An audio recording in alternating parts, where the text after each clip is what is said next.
Hello दोस्तों, आज की इस वीडियो में हम लोग बात करने वाले हैं टाइप ऑफ डिस्ट्रीब्यूशन के बारे में। सॉरी, डिस्ट्रीब्यूशन नहीं, distributor. Type of distributor, distributor कितने प्रकार के होते हैं ये हम लोग समझने वाले हैं। और डिस्ट्रीब्यूटर से जो लोड लिया रहता है, किस पॉइंट पे कितना लोड है, इसके बारे में हम डिटेल में जानेंगे। तो ये टाइप ऑफ डिस्ट्रीब्यूटर जो है हमारा टीडीपी बुक के डिस्ट्रीब्यूशन नामक चैप्टर से लिया गया है। ये चैप्टर काफ़ी ब्रॉड है, लंबा है, तो सारा वीडियो हम क्या सारा टॉपिक एक ही वीडियो में कलेक्ट नहीं कर सकते हैं। तो ये हमारा अलग अलग वीडियो इस पर बनेगा। तो जो लोग भी हमारा वीडियो, कोई भी वीडियो मिस हो जाता है अगर, तो उसको देखने के लिए प्लेलिस्ट में जाएंगे। आपको हमारे चैनल के प्लेलिस्ट में सारा वीडियो आपको स्टेप बाय स्टेप मिल जाएगा। तो चलिए समझते हैं टाइप ऑफ डिस्ट्रीब्यूटर क्या होता है। डिस्ट्रीब्यूटर जो होते हैं बेसिकली दो दो प्रकार के होते हैं, डीसी डिस्ट्रीब्यूटर और एसी डिस्ट्रीब्यूटर। डीसी डिस्ट्रीब्यूटर में हमारा क्या होता है, एक 2 वायर डिस्ट्रीब्यूटर होते हैं, डीसी 2 वायर और 3 वायर। और एसी में क्या होता है हमारा, single phase, 2 wire, 3 phase, 3 wire या 4 वायर। ये तो हमारा डिस्ट्रीब्यूटर के प्रकार हो गए। अब इसमें क्या होता है इसको समझने से पहले किस पॉइंट पे कितना लोड रहेगा उसको निकालने के लिए हमको इसके लिए एक समझना होगा फीडिंग क्या होता है, फीडिंग मेथड क्या होता है। क्योंकि हमको ये डिस्ट्रीब्यूटर जो होता है, पहले डिस्ट्रीब्यूटर हमारा फीडर से फीड होता है। मैंने फीडर बता चुका पिछले वीडियो में, फीडर क्या होता है। पहले ये डिस्ट्रीब्यूटर को हम फीडर से फीड करते हैं, तो कितने प्रकार से फीडिंग हम कर सकते हैं इसको देखते हैं। ये होता है हमारा, समझ लेते हैं हम लोग, मेथड ऑफ फीडिंग। यानी किसी भी डिस्ट्रीब्यूटर को हम फीडर से कितने प्रकार से फीड कर सकते हैं उसको समझ लेते हैं। पहला होता है हमारा फीडिंग एट वन एंड। यानी अगर ये मान लीजिए हमारा एक डिस्ट्रीब्यूटर है, ये हमारा क्या है, डिस्ट्रीब्यूटर। तो डिस्ट्रीब्यूटर को हम मान लीजिए ये हमारा हो गया फीडर। इस पॉइंट पे हम क्या किए, कनेक्ट कर दिए। तो ये हमारा फीडिंग पॉइंट होता है, जहाँ हम कनेक्ट करते हैं इसको बोलते हैं फीडिंग पॉइंट। ये फीडर हमारा एक पॉइंट से कनेक्ट हो गया, तो इसको हम बोलते हैं डिस्ट्रीब्यूटर को फीडिंग एट वन एंड, मतलब एक सिरे से हम डिस्ट्रीब्यूटर को कनेक्ट कर दिए। सेकेंड हमारा होता है फीडिंग करने का तरीका, जो फीडिंग एट बोथ साइड। यानी कि अगर मान लीजिए हमारा डिस्ट्रीब्यूटर है, तो इसको हम इधर से भी फीडर से कनेक्ट कर देंगे और इधर से भी कनेक्ट कर देंगे। तो ये हमारा हो गया फीडर, ये भी फीडर। तो जब दोनों तरफ से डिस्ट्रीब्यूटर को हम दो साइड से फीडर से कनेक्ट कर देते हैं, तो इसको बोलते हैं फीडिंग एट बोथ साइड। यानी कि दो तरीका है इसका, और एक तरीका और है third number, feeding at mid point. बात से ही समझ, इसके हेडिंग से ही समझ में आया कि ये डिस्ट्रीब्यूटर है, अगर इसके हम बीचों बीच से जो है डिस्ट्रीब्यूटर को कनेक्ट कर देते हैं तो इसको बोलते हैं फीडिंग एट मिड पॉइंट। यानी कि तीन तरीका ऐसा है जिससे हम एसी डिस्ट्रीब्यूटर और डीसी डिस्ट्रीब्यूटर को फीडर से कनेक्ट कर सकते हैं। अब इसके बाद हमको एसी डिस्ट्रीब्यूटर और डीसी डिस्ट्रीब्यूटर किस पॉइंट पे कितना लोड है, इसको समझने के लिए हमको एक चीज़ और जानना होता है कि लोड कितने प्रकार का होता है। तो ये हमारा एक और हेडिंग आ जाता है टाइप ऑफ। ये सिंपली आप लोग एक थोड़ा थोड़ा समझते चलिए। जो मेन है हमारा डीसी डिस्ट्रीब्यूटर और एसी डिस्ट्रीब्यूटर का लोड किस पॉइंट पे कितना है, अभी हम समझेंगे, वो हमारा इम्पोर्टेंट है, उसके बारे में पूछता भी है एग्जाम में। तो टाइप ऑफ लोडिंग, पहले ये हम लोग समझ लेते हैं कि टाइप ऑफ लोडिंग। ये भी देखिए तीन तरह का होता है लोडिंग। जो भी हमारा होता है, जैसे कि फीडर से हम जब कनेक्ट करते हैं डिस्ट्रीब्यूटर को, तो जब हमारा इस डिस्ट्रीब्यूटर से लोड लिया जाने लगता है हमारे घर में या फिर इंडस्ट्रीज में, जहाँ भी लोड हम जब इस पर अटैच करते हैं, तो ये तीन प्रकार से होता है। एक होता है कंसंट्रेटेड लोड, और सेकंड होता है यूनिफॉर्मली, और थर्ड हमारा होता है कंसंट्रेटेड प्लस यूनिफॉर्मली। मतलब लोड हम तीन प्रकार से दे सकते हैं, एक कंसंट्रेटेड लोड, एक यूनिफॉर्मली, और थर्ड हमारा जो होता है इन दोनों तरीकों को मिला करके होता है। तो चलिए हम समझते हैं कंसंट्रेटेड लोड क्या होता है। कंसंट्रेटेड का हिंदी होता है संकेंद्रीय भार। संकेंद्रीय भार क्या होता है कि अगर मान लीजिए ये हमारा डिस्ट्रीब्यूटर है, ठीक, अगर यहाँ पे हम फीडर से इसको कनेक्ट किए हैं एक साइड से, तो अगर मान लीजिए यहाँ पे हमने लिया 10 एम्पियर का लोड, यहाँ पे लिया 5 एम्पियर का लोड, यहाँ 2 मीटर था, और यहाँ 1 मीटर पे हमने फिर ले लिया 4 एम्पियर का लोड। तो इस तरह का लोड जब निश्चित ना हो कि इस पॉइंट पे कितना लोड हम ले रहे हैं, मतलब यहाँ 10 एम्पियर, यहाँ 5 एम्पियर, ये दूरी भी 2 मीटर, यहाँ 1 मीटर, तो इस तरह के लोड को हम बोलते हैं कंसंट्रेटेड, मतलब संकेंद्रीय भार। और अगर मान लीजिए ये एक डिस्ट्रीब्यूटर है, यहाँ पे हम 1 मीटर दूरी है, यहाँ पे लिए हम 10 एम्पियर का लोड, फिर 1 मीटर पे हम लिए 10 एम्पियर का लोड, ऐसे 1-1 मीटर पे हम चलते चलें कि 10-10 एम्पियर का लोड लेते चलें, तो इसको हम बोलते हैं यूनिफॉर्मली, ठीक है। फिर तीसरा नंबर हमारा होता है यूनिफॉर्मली प्लस कंसंट्रेटेड। तो ये दोनों तरह का होता है कि कुछ जो भार हमारा है इस तरह से सेम दूरी पे सेम एम्पियर का भार होगा, फिर कुछ दूर पे जा कर के हमारा क्या होगा, इस तरह का होगा, कहीं 10 एम्पियर होगा, कहीं 5 एम्पियर, तो हमारा हो जाता है कंसंट्रेटेड प्लस यूनिफॉर्मली।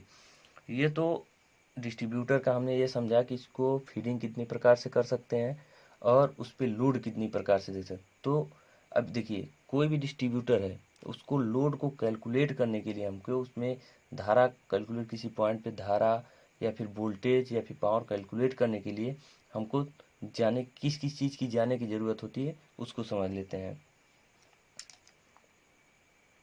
देखिए हम यहाँ पे आके समझते हैं टाइप ऑफ डिस्ट्रीब्यूटर। अब देखिए डिस्ट्रीब्यूशन में जो जो हम एक एक पॉइंट जैसे आपको समझाते चले हैं, उसी तरह से देखिए डिस्ट्रीब्यूटर को हम एक एक को कैलकुलेट करते हैं, धारा और वोल्टेज का मान किस पॉइंट पे कितना है या फिर लोड कहाँ पे कितना है। सबसे पहले तो हम ये देखेंगे कि हमारा डिस्ट्रीब्यूटर किस प्रकार का है, डीसी है या एसी है। हम एक एक करके देखिए इस वीडियो में, मतलब इस चैप्टर में एक एक करके सारे पॉइंट आपको सॉल्व करेंगे, आपको समझ में आता चलेगा। सबसे पहले ये देखा जाता है डिस्ट्रीब्यूटर 2 वायर 3 वायर, तो हम पहले लेके चलेंगे 2 वायर डीसी, पहले डीसी डिस्ट्रीब्यूटर 2 वायर। उसके बाद हमारा मेथड कौन सा, फीडिंग का, फीडिंग का 1 एंड मेथड है या बोथ साइड है या फिर मिड पॉइंट है। फिर उसके बाद हम निकालेंगे, अब ये देखिए इनमें से कोई एक मेथड होगा, डीसी तो डिस्ट्रीब्यूशन होगा या एसी होगा, उसमें से 2 वायर या 3 वायर।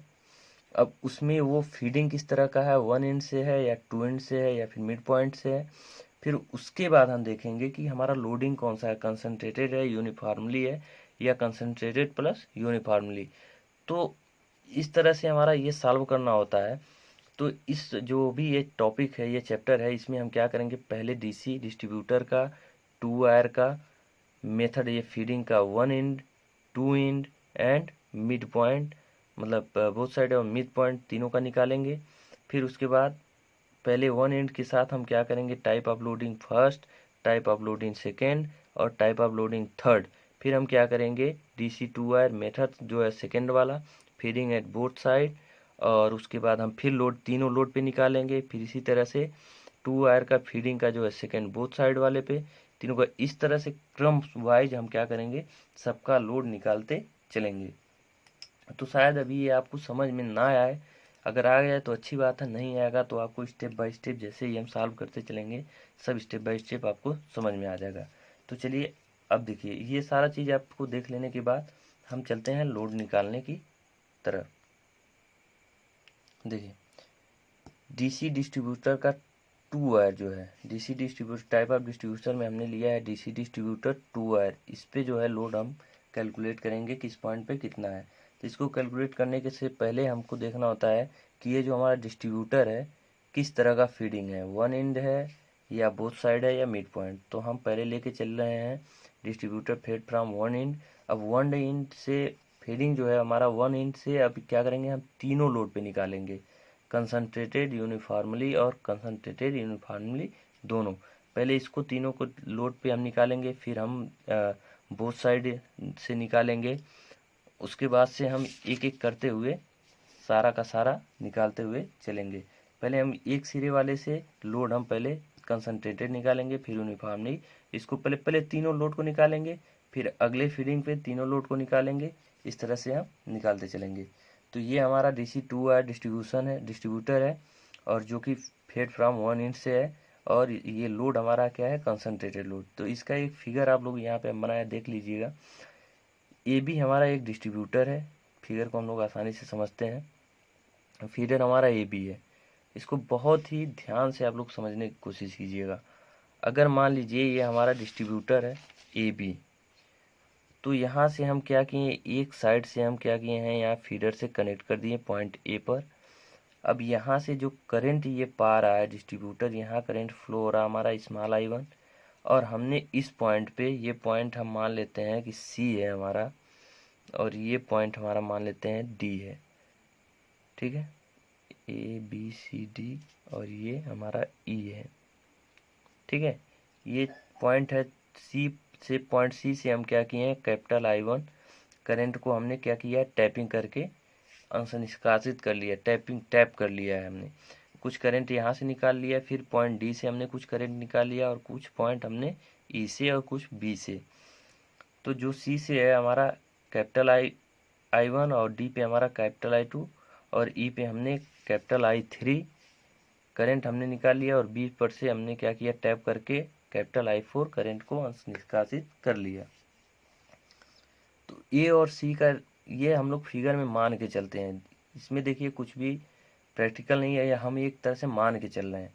और ए और सी के बीच का जो हमारा रेजिस्टेंस हमने माना स्मॉल R1, सी और डी के बीच का जो रेजिस्टेंस है उसको माना हमने R2, और डी और ई के बीच का रेजिस्टेंस R3, और ई और बी के बीच का रेजिस्टेंस हमने मान लिया स्मॉल R4। और ए और सी की लंबाई हमने माना L1, ए और डी की लंबाई हमने मान लिया L2, ए और ई की लंबाई हमने मान लिया L3, और ए और बी का लंबाई हमने मान लिया L4।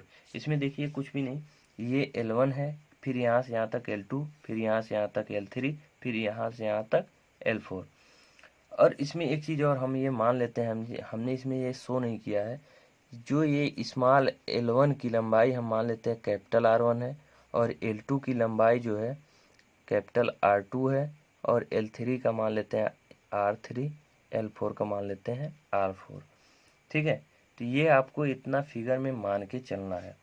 अब हम देखते हैं कि इसमें हम कैसे पॉइंट सी पे, पॉइंट डी पे, पॉइंट ई पे कितना पावर हमारा निष्कासित हुआ, वहाँ पे कितना पावर हमारा होगा। इसके लिए हम एक फार्मूला है उसको हम लोग कैलकुलेट करेंगे। अब यहाँ पे देखिए, अगर हम मान लीजिए निकालते हैं कि बिंदु सी पर जो हमारा वोल्टेज क्या होगा, तो हम सबसे पहले यहाँ पे मान लेते हैं कि ये मानने के बाद ये आपको थियरी में लिखना होगा कि स्मॉल I1, I2, I3 क्या है, R1, R2, ये बुक में दिया, आप वहाँ से देख करके लिख लीजिएगा। उसके बाद लिखने के बाद हम जैसे ही लिखते हैं कि बिंदु सी पर हम निकालेंगे, बिंदु सी पर वोल्टेज। अब देखिए बिंदु सी पर हमारा वोल्टेज क्या है, यहाँ से मान लीजिए V वोल्ट हमने फीड किया है, यहाँ पे V वोल्ट हमने यहाँ अप्लाई कर दिया, सॉरी ये फीडिंग का नहीं होगा, यहाँ पे V वोल्ट हमने डिस्ट्रीब्यूट किया। ठीक, तो यहाँ से यहाँ तक वोल्टेज ड्रॉप होगा, और बिंदु सी पर हमारा जो वोल्टेज इसी को हमको निकालना है। तो हमने V प्रोवाइड किया, तो VA, ठीक है, जो भी हमारा वोल्टेज होगा VA VC।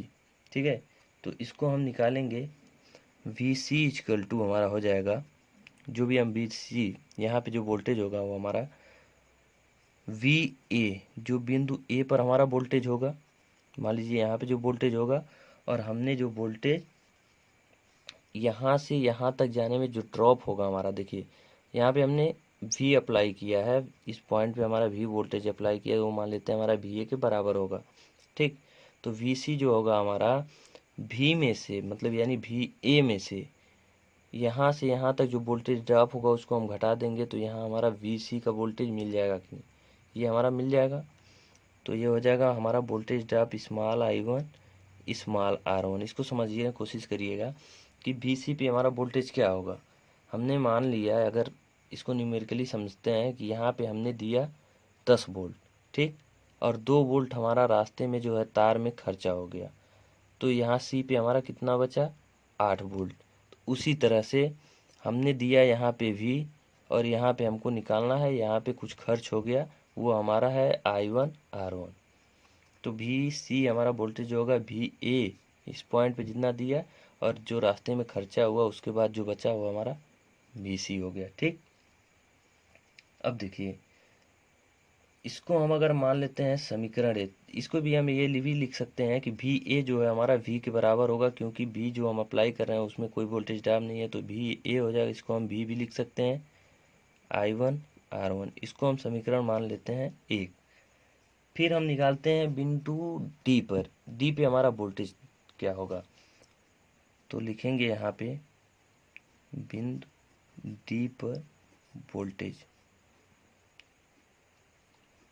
ठीक, अब देखिए यहाँ पे समझिए बिंदु डी पर हमारा वोल्टेज क्या होगा, बिंदु सी पर जो वोल्टेज है उसमें से अगर रास्ते में जो भी हमारा खर्च हुआ या वोल्टेज ड्रॉप हुआ उसके बाद जो बचेगा वो हमारा बी डी होगा बिंदु डी पर।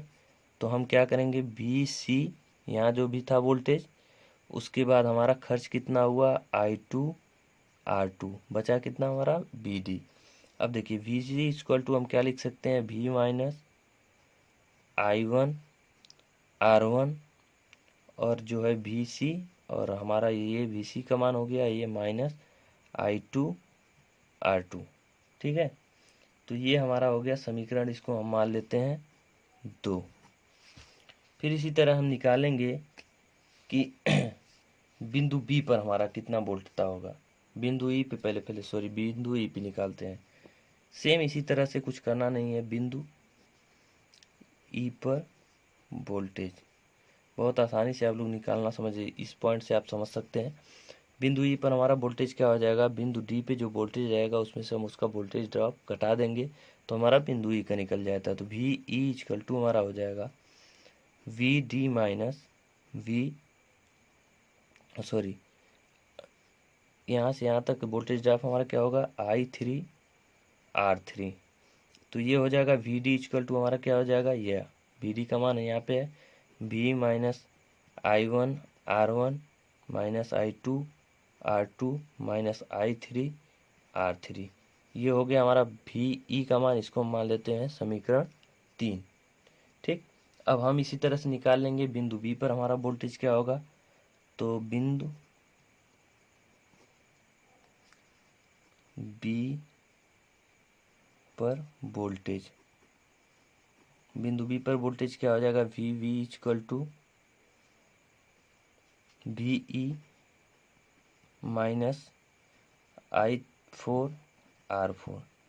तो वी ई का मान यहाँ पे है, इसको हम लिख देंगे we minus I1 R1 minus I2 R2 minus I3 R3। ठीक, और ये जो बचेगा हमारा I4 R4। हमने एक स्टेप इसमें से कम कर दिया है, जो वी ई माइनस कम नहीं किया है, यहाँ पे लिखा है मैंने I4 और R4। ठीक है, तो ये हमारा हो गया वी ए पे हमारा वोल्टेज, वी सी पे, वी डी पे, वी ई और वी बी पे वोल्टेज। अब देखिए यहाँ पे और हम क्या कर सकते हैं,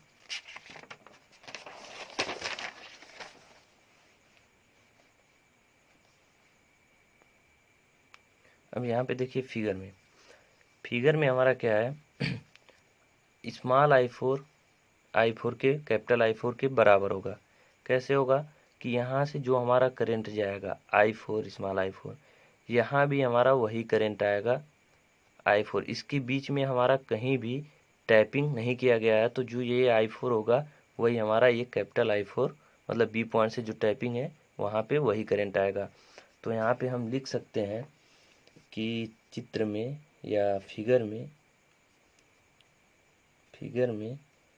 I4 equal to capital I4, ये हम लिख सकते हैं।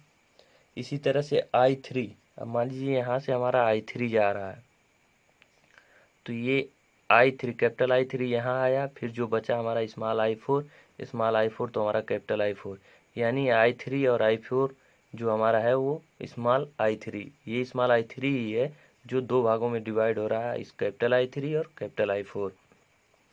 तो इसको भी हम यहाँ लिख सकते हैं capital I3 equal to small I3 equal to capital I3 plus capital I4। इसी तरह से I2 जो हमारा है वो तो तीन भागों में डिवाइड हुआ है, I2, I3, I4।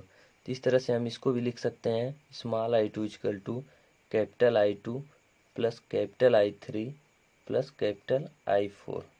इसी तरह से जो हमारा I1 है वो डिवाइड हुआ है चार भागों में, capital I1, capital I2, capital I3, capital I4। ठीक, तो ये तो हो गया हमारा current small I1, I2, I3, I4 का मान यहाँ पे हो गया।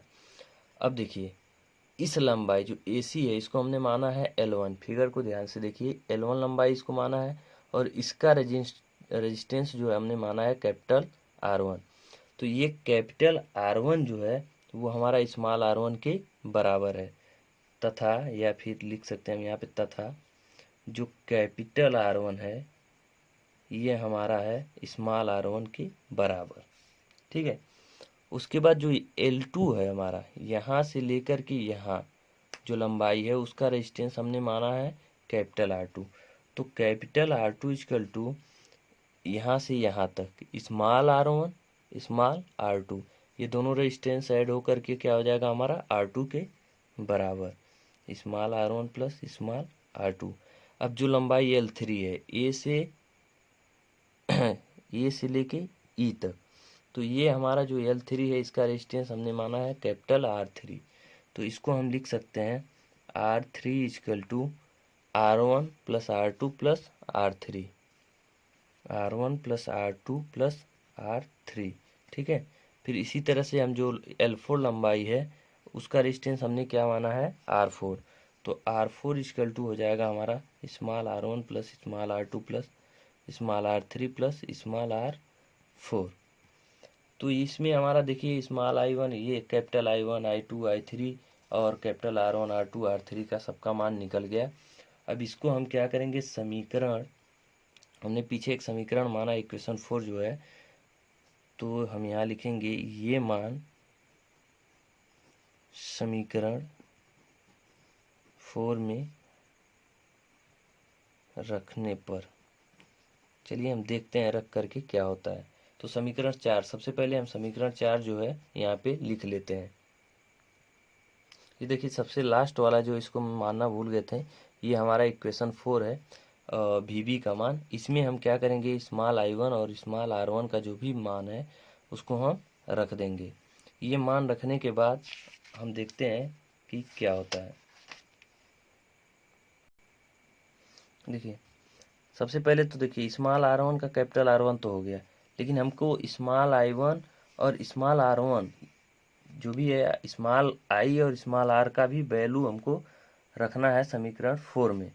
तो स्मॉल R1 का मान तो हमको कैपिटल R1 पता है, लेकिन यहाँ पे स्मॉल R1 का मान हमको पता चल गया कैपिटल R1। तो स्मॉल R2 का मान यहाँ पे हमारा निकल जाएगा, क्या हो जाएगा R2 माइनस R1। देखिए यहाँ पे R1 रखेंगे, कैपिटल R1 लिख सकते हैं इसकी वजह से, क्योंकि small R1 equal to capital R1, तो यहाँ लिखेंगे और इसको जब हम इधर पक्षांतर करेंगे तो R2 माइनस R1 हो जाएगा।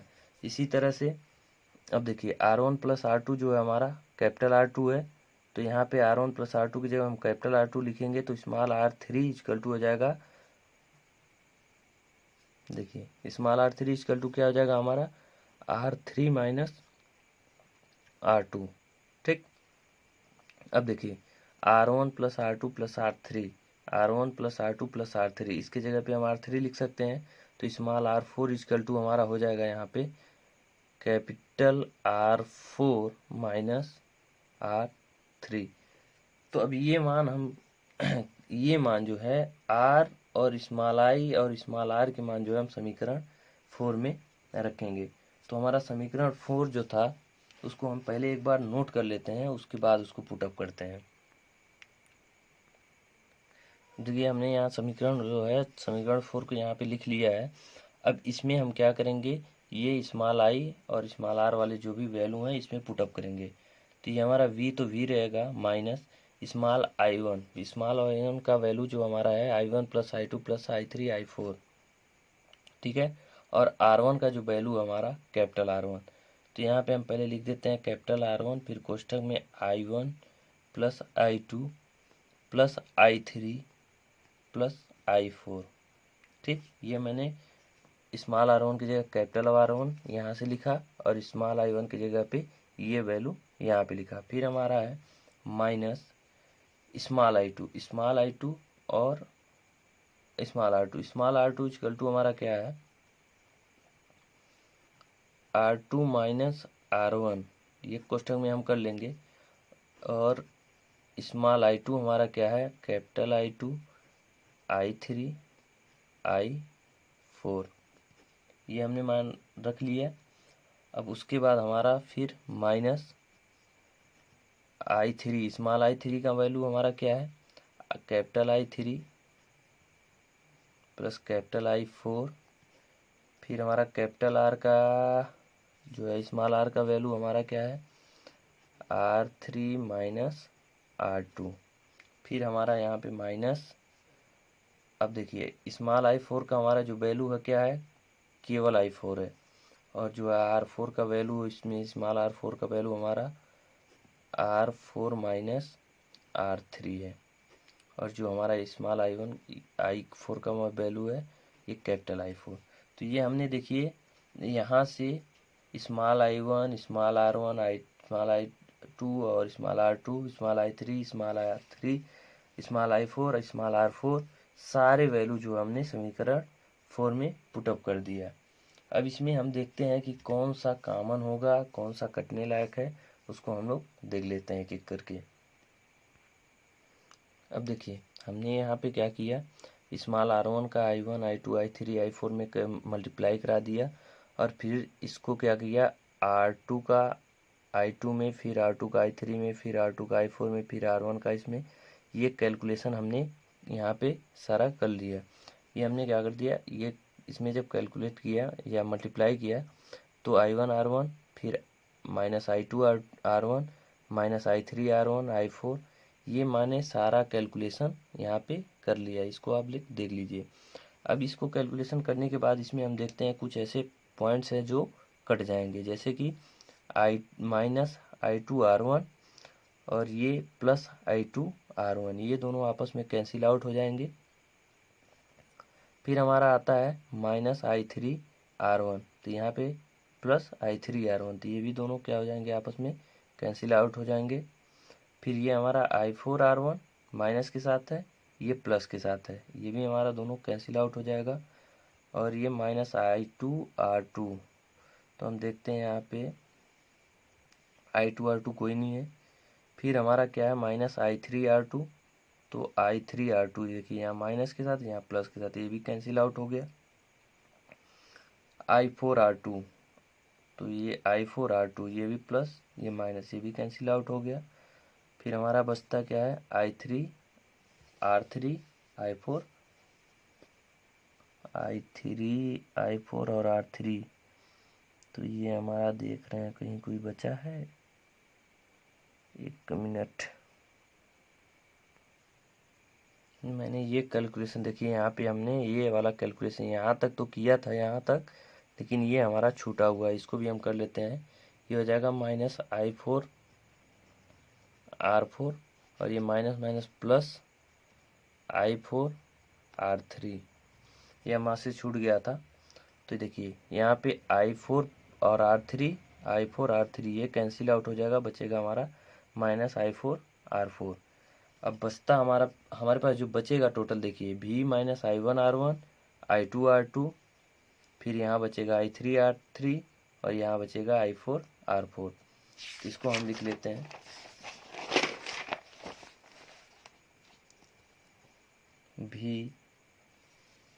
B equal to V minus, ठीक। अब यहाँ पे देखिए माइनस हम कॉमन कर लेंगे तो हमारा हो जाएगा I1 R1 plus I2 R2 plus I3 R3 plus I4 R4, ठीक है, ये हमारा बच जाता है।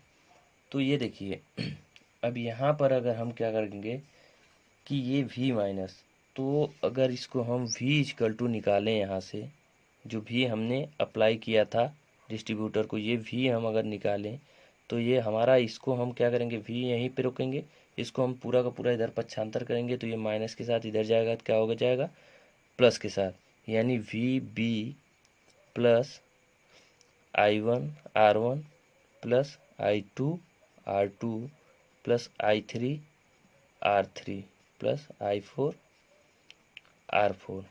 देखिए ये तो हमारा हो गया।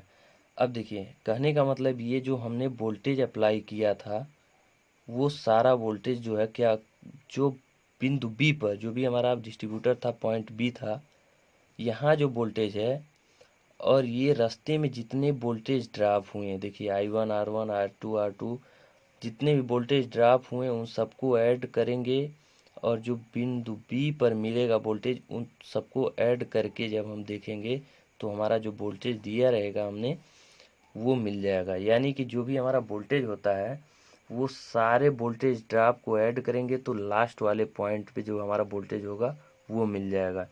यानी लास्ट वाले पॉइंट पे देखिए, लास्ट पॉइंट हमारा बी था तो बी में हमने सारा वोल्टेज ड्रॉप ऐड किया तब जाके हमारा इसके इक्वल हुआ। अब यदि वी निकालें तो इसमें से घटा देंगे। इसी तरह से किसी भी पॉइंट पे आपको कोई भी लोड निकालना हो तो इसी तरह से कैलकुलेट करके आप जब एक सिरे से हम ऐड किए रहें, फीडिंग किए रहें, तब के लिए आप निकाल सकते हैं। ये भी किस लोड पे, लोड भी हमारा क्या होना चाहिए, कंसंट्रेटेड होना चाहिए। तो ये था काफ़ी सारा, मतलब काफ़ी ज़्यादा लंबा वीडियो हमारा हो गया दोस्तों। तो इससे ज़्यादा इसके जो भी है अगला वाला टर्म हम क्या करेंगे, अगले वीडियो में डिस्कस करेंगे। तो काफ़ी ज़्यादा मेहनत करने के बाद ये वीडियो बन पाया है, तो इसको लाइक ज़रूर करिएगा और आप अगर हमारे चैनल पे पहली बार हो तो इसको सब्सक्राइब ज़रूर करिएगा। बहुत बहुत धन्यवाद।